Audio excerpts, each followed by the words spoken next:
नमः शिवाय। प्यारे साथियों, कैसे आप सब? आई होप सभी कुशल मंगल हैं।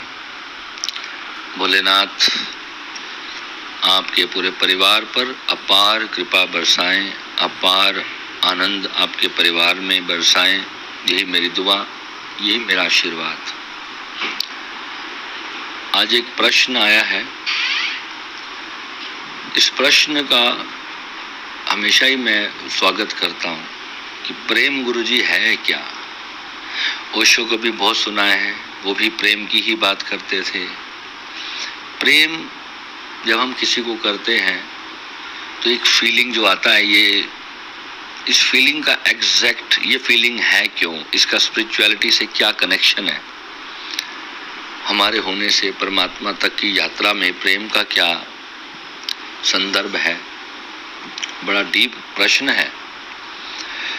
इसका मैं अगर बहुत लंबा इस पर ना बोलूं तो प्रेम दो शब्दों की ही बात है, मात्र दो शब्दों की बात। और अगर इसको विस्तार करेंगे तो ग्रंथ लिखना पड़ेगा, तब भी खत्म नहीं होगा।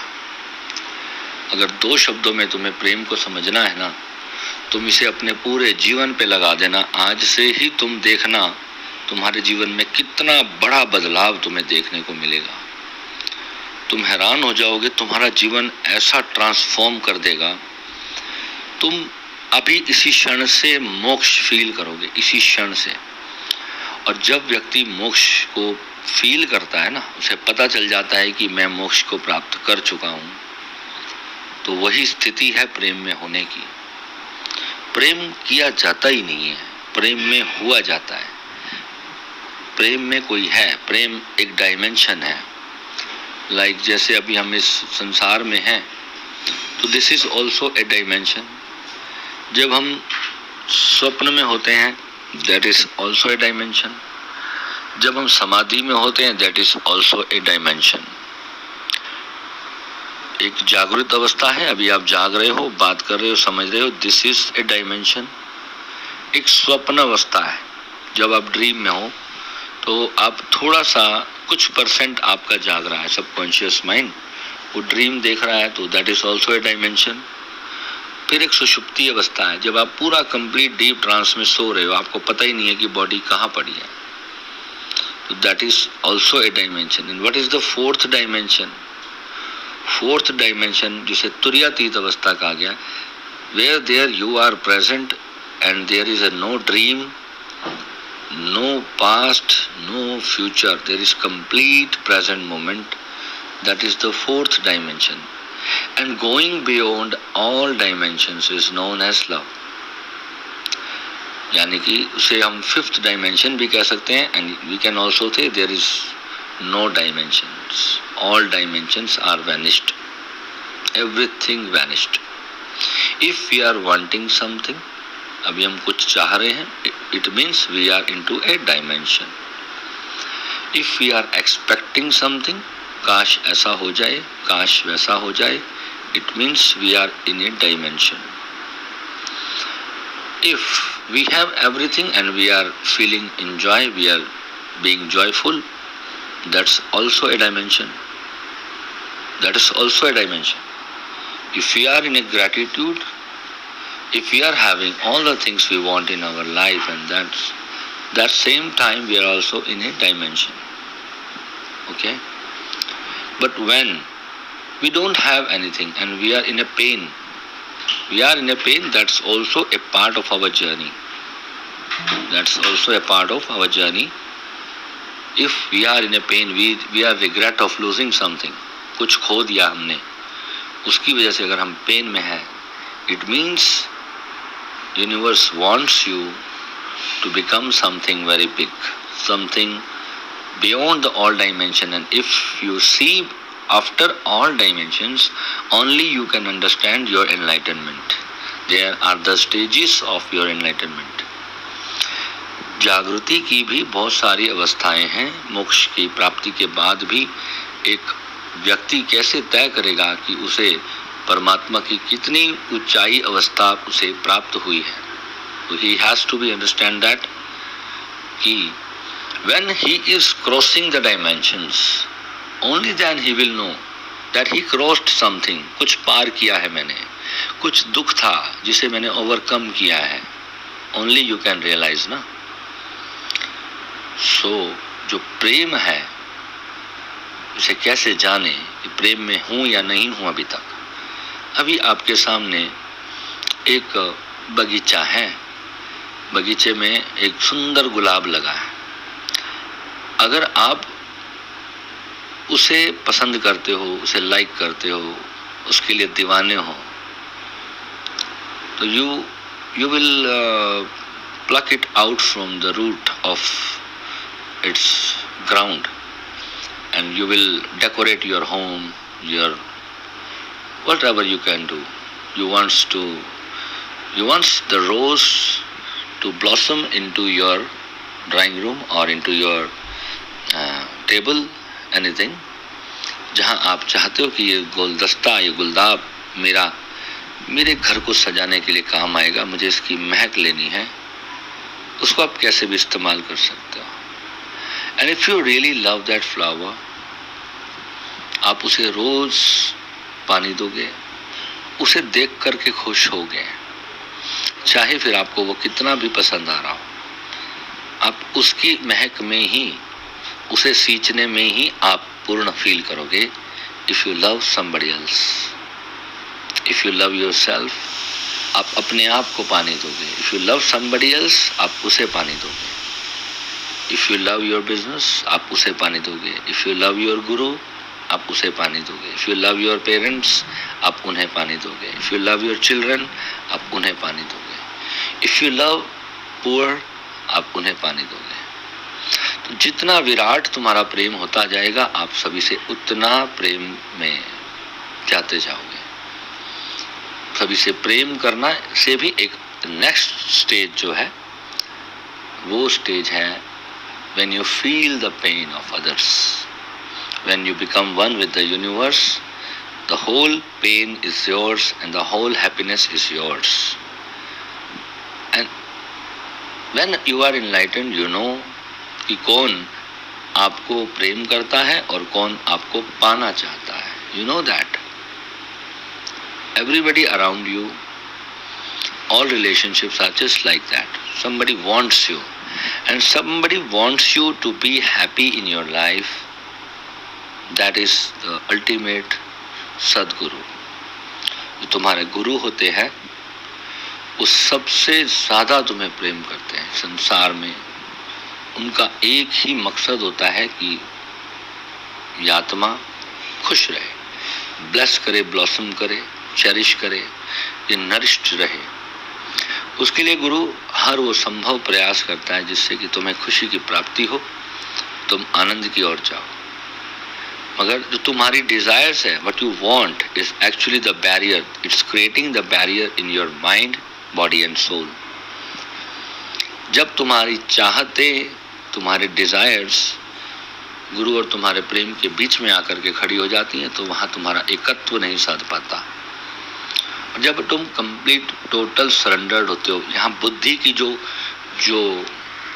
सॉफ्टवेयर जब काम करना बंद कर देता है, यानी इसको जब तुम एक साइड पे रख देते हो, ये जो सॉफ्टवेयर इंस्टॉल किया है परमात्मा ने, it's very dangerous. You know, it is the only blockage for you to be the universe. When you realize that all the blockages are just temporary, when you decided to love unconditionally, when you decided to be in love, the same moment you will go far, far, far beyond the reality. What reality is that you are witnessing around you. You feel this is the reality. कोई दुख आ रहा है life में, you are feeling that my reality is painful. If you are happy, you are having everything in your life, you see, you are feeling that my reality is very happy. But deep inside, when you go far beyond reality, this materialistic reality, इसे कहा जगत एक सपना। It's not सपना at all. जिन्होंने आपको जगत सपना बताया है, they are bullshit people. They don't know universe, they don't know your karma, they don't know the soul, they don't know the body, they don't know anything. They just doing business with you. आपको उन्होंने आपका आत्मा का सत्य नहीं बताया। और गुरु कभी सत्य बताता नहीं है, गुरु सत्य सिखाता है, फील करवाता है उसको। और हम सब भाग्यशाली हैं कि हमारे सद्गुरु ने हमें वो जीना सिखाया है, वो सत्य सिखाया है। तो आज हम वो सत्य आगे ट्रांसफर कर पा रहे हैं, आगे अपनी विरासत को वो दे पा रहे हैं। कितने लोग जब मैं डिस्कोर्स करता हूँ उसे किस प्रकार से लेंगे, their own mind will teach them. उनकी जो स्टेट होगी जहाँ से वो अभी रन कर रहे हैं अपने आप को, उसी हिसाब से ही बात को समझ पाएंगे। और जिनकी स्टेट जितनी डेवलप होती जाएगी, they will get quickly, they will respond quickly, they are into the action right in the moment. जो बहुत कमजोर लोग होते हैं वो प्रेम में टिक नहीं पाते, वो प्रेम में रह नहीं पाते, प्रेम कर ही नहीं पाते। जो बेहद बेहद कमजोर होते हैं वो बिल्कुल प्रेम में नहीं रह पाते, क्योंकि प्रेम एक पीड़ा है। दूसरों का दर्द, दूसरों का दुख, जिनसे भी हमें प्रेम हो जाए उनका दुख समझना, उनके दुख के साथ एक होना, it's quite a tough job and it's very painful too. And when you are into that pain, your journey is started. जब तुम चीखते चिल्लाते हो दुख में, तो तब तुम्हें पता चलता है कि अभी दुख आ रहा है। और एक एनलाइटन व्यक्ति जब ऐसे दुख को फील करता है तो उसका वो दुख सामान्य नहीं होता, उसकी कोई बहुत बड़ी जर्नी चल रही होती है। और उस जर्नी का एक पार्ट होता है कि यूनिवर्स उसे वो दुख देता है। Universe means the complete consciousness, the Shiva consciousness. उसका क्राइटेरिया है, उसमें मर्ज होने के लिए उस दुख को क्रॉस करना ही पड़ेगा आपको। क्योंकि जहां पर भी आपने एक भी टहनी को पकड़ लिया, you can not leave the tree. आपने एक छोटी सी टहनी को नहीं पकड़ा है, आप बोलेंगे कि पेड़ ने मुझे पकड़ लिया है, बल्कि आपने ही टहनी को पकड़ रखा था। And you leave all the branches and you are free, and tree is also free to grow. जिस पेड़ पौधे को हम आकाश में, संसार में आकाश के नीचे खुला छोड़ देते हैं, कभी आपने देखा वो ज्यादा ग्रो करता है। और जिसे आप अपने घर के गार्डन में लगाते हो, उसकी काट पटाई करते हो, वो ज्यादा फैल नहीं पाता, वो मजबूत नहीं हो पाता। ये रीजन है उसका। जो जितने ज्यादा तूफान झेलेगा वो उतना ज्यादा स्ट्रांग बनेगा, उतना ज्यादा ग्रीन हो जाएगा, उतना ज्यादा हरा भरा रहेगा। वो प्रकृति पे डिपेंड रहेगा। असहाय नहीं होता है कोई पेड़, वो प्रकृति के सरेंडर में आ जाता है। प्रकृति ने उसे रखना होगा तो प्रकृति उसे रखती है, और प्रकृति ने उसे गिरा देना होता है तो प्रकृति उसे गिरा देती है। That's life. एक व्यक्ति एक पेड़ को रोज पानी देता था। पेड़ बहुत मुस्कुराता था कि आज उसने मुझे पानी दिया, आज उसने मेरी रख रखाव की। 1 दिन, 2 दिन, 10 दिन, हर 2-3 दिन बाद वो व्यक्ति आता और उस पेड़ को पानी देता। धीरे धीरे पेड़ बड़ा होने लगा, पेड़ को भी उससे प्रेम हो गया। और अचानक वो व्यक्ति गायब हो गया, आया ही नहीं। कई दिन तक पेड़ सूखता जा रहा था, सूखता जा रहा था।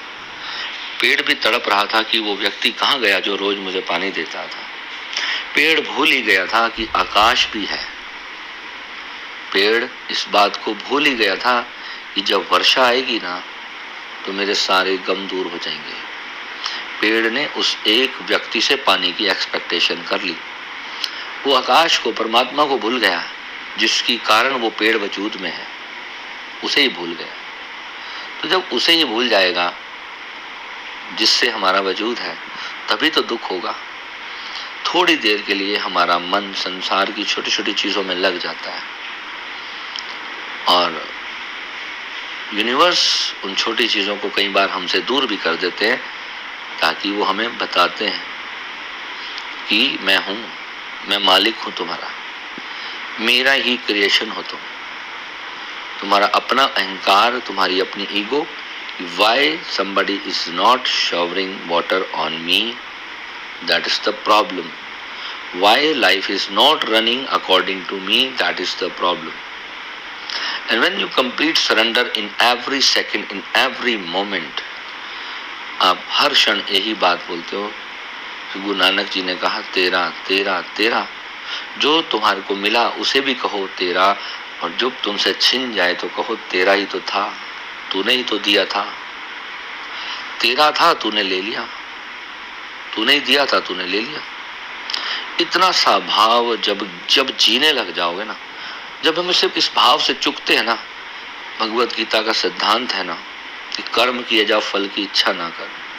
तो जहां हम जरा सी फल की इच्छा, ये बड़ा सूक्ष्म होता है, जरा सी सूक्ष्म इच्छा बनाते हैं और वहीं दुख मन में क्रिएट होना शुरू होता है और हम फॉरगॉट कर जाते हैं अपने आप को, भूल जाते हैं that we are the universe. हम परमात्मा की संतान है, हम परमात्मा हैं। परमात्मा की संतान भी हम नहीं कह सकते। एक नदी से अगर बूंद अलग हो जाए तो वो नदी की संतान नहीं हो जाती, वो नदी का ही हिस्सा है, मगर उसका अपना वजूद डिस्टर्ब हो जाएगा, वो फिर से आकाश में भाप बन के उड़ सकती है और फिर वर्षा बन के उसने नदी में ही गिरना है। तो हमारा स्वभाव ही परमात्मा होना है। Got it? तो ये छोटी छोटी चीजें जिस दिन आप अंदर उतारना शुरू करोगे तो नफरत और पेन्स को भूल जाओगे, ग्रैटिट्यूड से भी आगे की एक स्टेट में चले जाओगे। क्योंकि जो साइकोलॉजिकल लोग हैं वो आपको ग्रैटिट्यूड में रहना सिखाएंगे, आपको पॉजिटिव अफर्मेशंस करना सिखाएंगे। वो आपको संसार के लिए जरूरी है, बिकॉज आपको संसार में धन चाहिए, पैसा चाहिए, गाड़ी बंगला मकान, खुशी प्यार, बच्चे पति पत्नी सब चाहिए ना, मगर उसके लिए भी तुम्हें नेगेटिव थिंकिंग तो नहीं करनी है। जब थिंकिंग करना ही चाहते हो तो कम से कम पॉजिटिव तो करो। जब विचार दौड़ाने ही हैं तो कम से कम पॉजिटिव विचार दौड़ाओ। पॉजिटिव आने के बाद जब तुम्हारा संसार से विरक्ति आना शुरू होगी, उस वक्त भी तब तुम्हें विचारों से पार की अवस्था में जाना है। मैंने कभी भी निराशावादी अपना चैनल को, अपनी नॉलेज को मैंने कभी निराशावाद की तरफ नहीं लेके जाया कि संसार माया है, छोड़ दो, त्याग दो, मैंने कभी नहीं सिखाया। मैं हमेशा तुम्हें प्रेरित करता हूँ एक नेक्स्ट स्टेप के लिए। वो नेक्स्ट नेक्स्ट नेक्स्ट नेक्स्ट एक स्टेज आएगी जहाँ तुम्हारे सारी चीज़ें स्वतः ही छूट जाएंगी, छोड़नी नहीं पड़ेंगी, वो छूट जाती हैं। दर्द भी एक लिमिट है, दर्द का हर पेन का एक लिमिट है, एक टाइम है, उसके बाद वो ख़त्म होना ही है। उसके बाद जो तुम नए व्यक्ति बनते हो, that is your extreme powerful the source में जब आप जुड़ जाते हो, तो वो है मोक्ष। सारे मोह जब तुम्हें दिखते हैं कि व्यर्थ हो गए, मैंने जितना भी किया संसार के लिए सब खाली गया, तो वहाँ जो तुमसे प्रेम करते हैं वो ही लोग, जब उस स्थिति के लोग तुम्हें, तुम्हारी कॉन्शियसनेस लेवल के लोग तुम्हें मिलेंगे, only then you will realise. तुम्हारे ये जो आपसी के प्रॉब्लम्स चल रहे हैं ना घर में, मेरी वाइफ से ये हो गया, मेरे पति से ये हो गया, मेरी पत्नी से ये हो गया, कारण क्या है? Your consciousness level is very low. जब तुम्हारा कॉन्शियसनेस यूनिवर्स के साथ एक हो जाएगा तो तुम उस बगीचे के फूल को पानी दोगे सिर्फ इसलिए कि आप उससे प्रेम करते हो, इसलिए नहीं या आप उसे अपने तोड़ करके अपने घर में सजा लेना चाहते हो। शॉर्ट 2 वर्ड्स का सत्संग है आज का। जब प्रेम करना है, प्रेम में हो करके प्रेम करो। दूसरों को जीवन देना ही प्रेम है। दूसरों में आप वो सभी लोगों को शामिल कर सकते हो जिनसे आप प्रेम करते हो। और when you are into love, जब आप प्रेम में हो तो आप सभी से प्रेम आपका स्वभाव बन जाता है। फिर वहाँ पर ये नहीं होता कि मैं ए से प्रेम करूं और बी से नहीं करूं। वहाँ पर जो जहरीले जानवर होते हैं उनसे भी उतना ही प्रेम होता है जितना गौ माता से होगा। उनके प्रति भी वही दया भाव करुणा रहेगी। और इसका मतलब ये नहीं है कि तुम्हारे सामने कोबरा सांप आ जाए, तुम उसके सामने प्रेम करने बैठ जाओ, डंक मार देगा तुम्हें। क्योंकि सांप का सर को चलना, एक कहावत बनी है, सांप को दूध मत पिलाना, सांप तुम्हें डंक ही मारेगा। इट्स नेचर, उसका नेचर है डंक मारना। तुम्हारा नेचर है प्रेम करना, तुम कोशिश करो कि मेरे को भी हानि ना पहुंचाए और वो खुद भी हानि में ना आए। ठीक है, प्रकृति है, प्रकृति में हर तरह के लोग तुम्हें मिलेंगे, हर तरह के लोगों से तुम्हारा इनकाउंटर होगा, मगर तुम्हें समझना है कि कौन जहरीला है और कौन गौ माता के स्वभाव का है। कई बार गौ माता भी सींग मार देती है गुस्से में भाई, तो बचाव तो अपना करना ही है। ठीक है, मूर्ख नहीं बनना है, प्रेम में मूर्ख नहीं बनो। प्रेम में रहने का मतलब ये है कि अनकंडीशनल हो जाओ, आप दूसरों से एक्सपेक्ट मत करो कि वो मुझे जहर दे या मुझे प्रेम दे। प्रेम करना, प्रेम में होना बिल्कुल उस फूल को सींचने के समान है जिससे तुम्हें कोई एक्सपेक्टेशन नहीं है। और जहां एक्सपेक्टेशन आ रही है, जहां पेन आ रहा है, it means you have to work on yourself and God will give you the lesson only to teach you, to make you grow, to make you be gentle and wise. Bless you. Namah Shivaya.